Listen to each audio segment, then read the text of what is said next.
नमस्कार, भारत होम्योपैथी के YouTube channel पर आपका स्वागत है। और आज इस वीडियो में हम बात करेंगे क्या क्रॉनिक किडनी डिजीज पेशेंट बहुत जल्दी ठीक हो सकते हैं। जी हाँ, बिल्कुल ठीक हो सकते हैं अगर आप अपने लाइफस्टाइल में कुछ बातों का खास ख्याल रखते हैं। अब कौन सी वो बातें हैं जिनका किडनी रोगियों को ध्यान रखना है, वो इस वीडियो में मैं आपको बताऊंगा, तो वीडियो को एंड तक देखिएगा। अगर चैनल पर नए हैं तो चैनल को सब्सक्राइब कर लीजिएगा। सबसे पहले किडनी रोगी को अपने आहार में बदलाव करना है। नमक की मात्रा का सेवन बहुत सीमित मात्रा में करना है क्योंकि ये उनके ब्लड प्रेशर को बढ़ा सकता है। प्रोटीन की मात्रा का सेवन बहुत सीमित मात्रा में करना है क्योंकि अधिक प्रोटीन का सेवन उनकी किडनी पर बोझ डाल सकता है। अगर वो नॉनवेज डाइट खा रहे हैं, दूध पी रहे हैं या प्रोटीन रिच फूड खा रहे हैं तो इसकी वजह से क्रिएटिनिन बनने की चांसेस ज्यादा हो जाते हैं, मात्रा बढ़ जाती है क्रिएटिनिन की और किडनी का वर्कलोड बढ़ जाता है। तो आपको इस फैक्टर पर भी काम करना चाहिए। साथ ही साथ आपको high potassium rich food, high phosphorus rich food से दूरी बनाकर रखनी है। जैसे आप केला, टमाटर, सूखे मेवे जैसे जो भी फ्रूट्स हैं या वेजिटेबल्स हैं, इन्हें नहीं खाना है क्योंकि इनके अंदर पोटेशियम की मात्रा बहुत ज़्यादा होती है। और जब क्रॉनिक किडनी डिजीज का patient high potassium rich food खाता है तो इससे उनके हार्ट पर बहुत ज़्यादा दबाव पड़ता है और उनको कार्डियक अरेस्ट आने के चांसेस बढ़ जाते हैं। इसलिए आपको हाई पोटेशियम रिच फूड्स नहीं खाने, जैसे पालक, मेथी, बथुआ। अब वहीं आपको हाइड्रेशन का खास ध्यान रखना होता है। किडनी रोगी को पानी कम मात्रा में पीने के लिए कहा जाता है, लेकिन आपको जितनी मात्रा पानी पीने की कही जाती है उतना पानी आपको खासकर पीना चाहिए ताकि आपकी किडनी अच्छे से फंक्शन कर पाए और जो भी गंदगी आपके शरीर में उसे बाहर निकाल पाए। और वहीं आपको सही तरीके से दवाइयों का सेवन करना चाहिए। अब आपके डॉक्टर ने आपको दवाइयां तो दे दी हैं, लेकिन आप उन दवाइयों का सेवन समय पर नहीं कर रहे हैं और डॉक्टर के बिना सलाह के आप कोई भी पेन किलर खा ले रहे हैं या कोई भी दवाई ले लेते हैं तो इसकी वजह से भी किडनी को भारी नुकसान झेलना पड़ सकता है। तो ये गलती नहीं करनी है। इन छोटी छोटी बातों को जब आप इग्नोर करने लग जाते हैं, ध्यान नहीं देते हैं, तो इसकी वजह से किडनी का डैमेज और ज्यादा बढ़ सकता है। तो इस चीज का खास ख्याल रखें।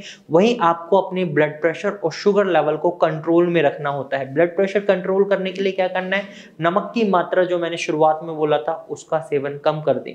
अब नमक डाइट से बिल्कुल हटा पाना बहुत मुश्किल हो जाता है, तो ऐसे में आप सेंधा नमक का इस्तेमाल कर सकते हैं और उसे भी सीमित मात्रा में ही इस्तेमाल करना है। शुगर कंट्रोल करने के लिए आपको मेनली जो भी मीठी चीजें हैं उनसे दूरी बनानी है। जो नेचुरल आपके फ्रूट होते हैं जिनमें नेचुरल शुगर होता है उसे आप ले सकते हैं, लेकिन उसे भी सीमित मात्रा में लें। और नियमित रूप से आपको अपने ब्लड प्रेशर और शुगर लेवल की जांच करते रहना चाहिए ताकि आप अपने डॉक्टर को सही सिचुएशन बताएं और वो उसके अकॉर्डिंगली आपके जीवन शैली में जो भी बदलाव है वो बता पाएं।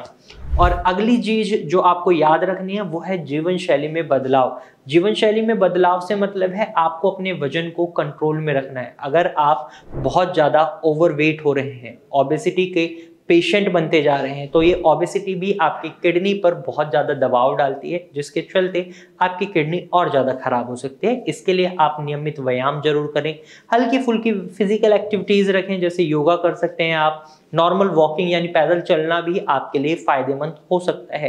ये छोटे छोटे बदलाव और ये छोटी छोटी चीज़ें जो मैं आपको बता रहा हूँ ये आपको फॉलो करनी चाहिए, क्योंकि अगर आप इन्हें फॉलो नहीं करते तो आपका क्रिएटिनिन लेवल भी बढ़ सकता है, किडनी के फंक्शंस भी हैम्पर होते हैं। और अगर आप धूम्रपान या शराब का सेवन कर रहे हैं तो ये आपकी किडनी की सेहत को और ज़्यादा बिगाड़ सकता है। इस चीज़ का ध्यान रखिए कि जब भी आप किडनी की प्रॉब्लम से सफ़र करते हैं तो आपको ये चीज़ें बिल्कुल अवॉइड करनी चाहिए। और आपको अपने ब्लड टेस्ट और चेकअप जरूर कराते रहना चाहिए। नियमित रूप से किडनी फंक्शन टेस्ट कराएं, यानी मंथली बेसिस पर या 2 मंथ में आपको किडनी फंक्शन टेस्ट जरूर कराना चाहिए ताकि आपको पता रहे कि आपकी किडनी किस स्पीड से खराब हो रही है, क्या उसमें इम्प्रूवमेंट आ रही है या नहीं।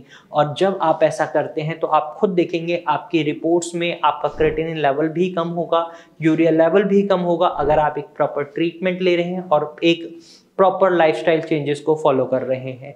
तो इन फैक्टर्स की मदद से आप अपनी किडनी के स्वास्थ्य को दोबारा बरकरार कर सकते हैं, अच्छा बना सकते हैं और क्रिएटिनिन लेवल को कम कर सकते हैं। तो आज की वीडियो आपको कैसी लगी हमें कमेंट सेक्शन में जरूर बताइएगा और ऐसे ही इंफॉर्मेटिव वीडियोस के लिए आप हमारे चैनल को सब्सक्राइब कर सकते हैं। फिर मिलेंगे एक नई वीडियो के साथ, तब तक के लिए धन्यवाद।